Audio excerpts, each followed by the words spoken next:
Video disclaimer: This video is only for entertainment purpose, so please don't take seriously. Hello guys, मेरा नाम है अंशु और आपका स्वागत है आपके अपने चैनल आरडी मैशअप में। गाइज, आज के इस वीडियो में हम देखने वाले हैं कमाल के मैशअप रिएक्शन को। अगर आपको ये मैशअप रिएक्शन की वीडियो पसंद आएगी तो वीडियो को लाइक और शेयर कर दीजिएगा, और अगर आप चैनल पे नए हैं तो चैनल को सब्सक्राइब जरूर कर लीजिएगा।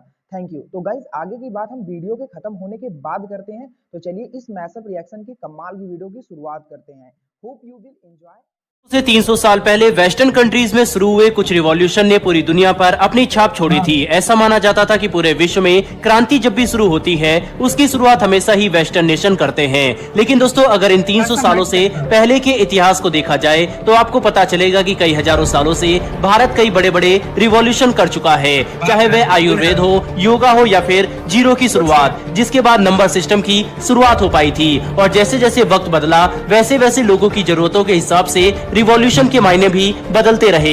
आज एक बार फिर से भारत अपने उसी इतिहास को दोहरा रहा है। भारत एक ऐसा रिवॉल्यूशन लेकर आ चुका है जिसे पूरी दुनिया अपना रही है। दोस्तों, इस मॉडर्न रिवॉल्यूशन का नाम है डिजिटल पेमेंट सिस्टम। भारत आज इतने बड़े स्तर पर डिजिटल पेमेंट कर रहा है जिससे पूरी दुनिया हैरान है। भारत से भी ज्यादा डेवलप नेशन इस वक्त इतने डिजिटल ट्रांजेक्शन नहीं कर पा रहे जितने ट्रांजेक्शन भारत में 24 घंटे के अंदर हो जाते हैं। हमारे आज की इस वीडियो में हम आपको उन आंकड़ों के बारे में बताएंगे जिसने पूरी दुनिया को हैरत में डाल दिया है। साथ ही साथ भारत ही क्यों बना डिजिटल पेमेंट के रिवॉल्यूशन का लीडर, इस बारे में भी चर्चा करेंगे। तो चलिए दोस्तों, इस वीडियो को शुरू करते हैं। लेकिन अगर आपने अभी तक हमारे चैनल को सब्सक्राइब नहीं किया तो याद से कर लिए और बेल नोटिफिकेशन दबाना बिल्कुल भी ना भूलिए, जिससे हमारी आने वाली डेली ऐसी वीडियो आप तक सबसे पहले पहुंच सके।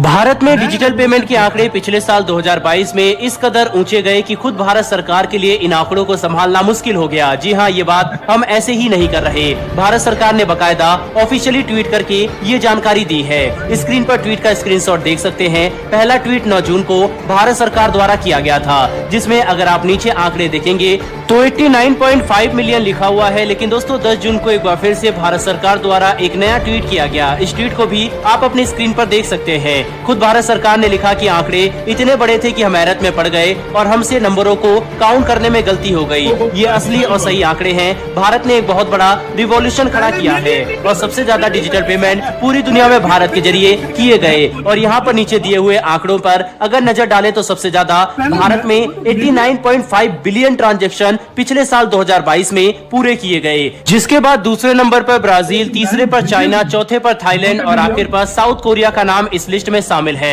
बाकी के 4 देशों में जितने बिलियन ट्रांजैक्शन हुए हैं, अगर इन सभी आंकड़ों को मिला भी दे तो भी भारत जितने किए गए ट्रांजैक्शन से आगे नहीं निकल पाएंगे। रिपोर्ट के अनुसार रियल टाइम ग्लोबल पेमेंट में इंडिया का 46% कंट्रीब्यूशन रहा है।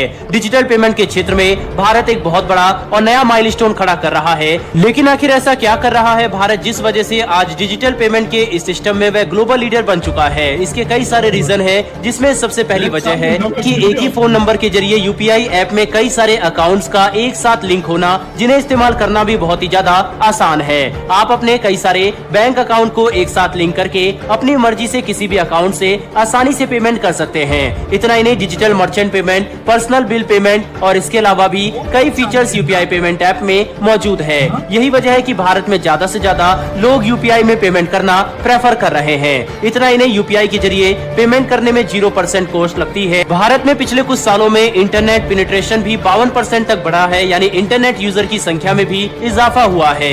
लेकिन इंटरनेट का यूज तभी पॉसिबल है जब स्मार्टफोन का इस्तेमाल किया जाए। रिपोर्ट के अनुसार इंटरनेट पेनिट्रेशन के साथ साथ भारत में स्मार्टफोन यूजर्स की संख्या में भी भारी ग्रोथ देखने को मिली है। इसे इस्तेमाल करना काफी कन्वीनियंट है, जिस वजह से भारत के हर एक व्यक्ति की अब यूपीआई से पेमेंट करने की एक आदत बन चुकी है। छोटे से छोटा ट्रांजैक्शन भी यूपीआई से करना लोग ज्यादा सही और सहूलियत से भरा हुआ समझते हैं। इसीलिए आज अगर पूरे विश्व में कम से कम 2 यूपीआई ट्रांजैक्शन हुए हैं तो उसमें से भी एक पेमेंट भारत का जरूर निकलेगा। इन्हीं सब वजह से भारत डिजिटल पेमेंट के सिस्टम में एक बहुत बड़ी क्रांति लेकर आया है, जिसका असर अब पूरी दुनिया पर हो रहा है। कुछ वक्त पहले जापान ने भी भारत के यूपीआई सिस्टम को अपने देश में लागू करने की बात की थी, और इसके अलावा भी कई ऐसे देश हैं जो अपने देश में भारत की यूपीआई को लागू करने वाले हैं। इतना ही नहीं दोस्तों, और भी कई सारे फीचर यूपीआई अपने पेमेंट सिस्टम में ऐड ऑन कर रहा है, जिस वजह से इसकी लोकप्रियता और भी ज्यादा तेजी से बढ़ रही है। जैसे कि यूपीआई का क्रेडिट फीचर, जिसे हाल ही में लाया गया है,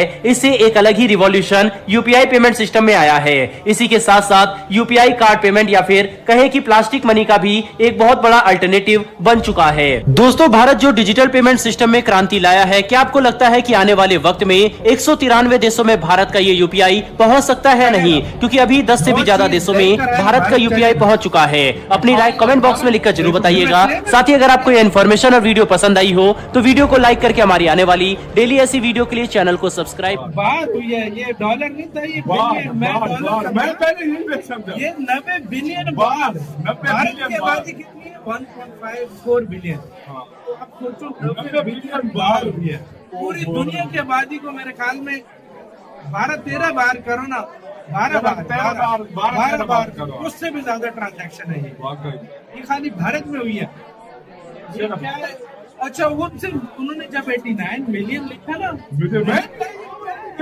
क्या यार, बाद में उनसे उनका आंकड़े हम देखते ही सके बिलियन था, वो बिलियन था। 80 मतलब 90 बिलियन बार ट्रांजैक्शन हुई है, 90 बिलियन।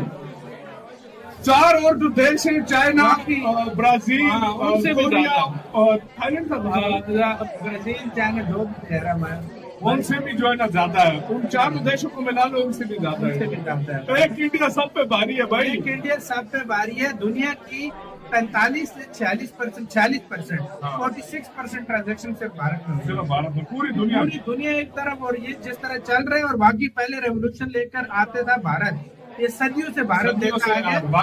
फिर बीच में अंग्रेज आ गए, यूरोप, उसने इन्वेंशन, लेकिन ठीक है मैं मानता हूँ इन्वेंशन स्टार्ट किया है, लेकिन जो ऐसी इन्वेंशन थी वो इंडिया से चोरी। मैं यही कहने लगा था, अंग्रेजों ने इंडिया से इन्वेंशन चोरी कर करके अपना नाम डाला, लेकिन उसके बाद फिर से भारत रेवोल्यूशन लेना शुरू कर दिया।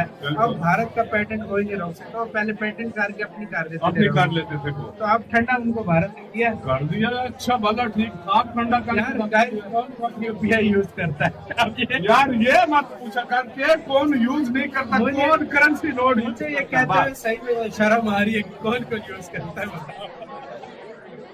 गाइज, आपको यह मैसअप रिएक्शन का वीडियो कैसा लगा? अपने थॉट को नीचे वीडियो के कमेंट में जरूर बताइएगा। वीडियो पसंद आई हो तो वीडियो को लाइक जरूर कर दीजिएगा। चैनल पे नए हैं तो चैनल को सब्सक्राइब जरूर कर लीजिएगा। तो थैंक यू, मिलते हैं नेक्स्ट वीडियो में।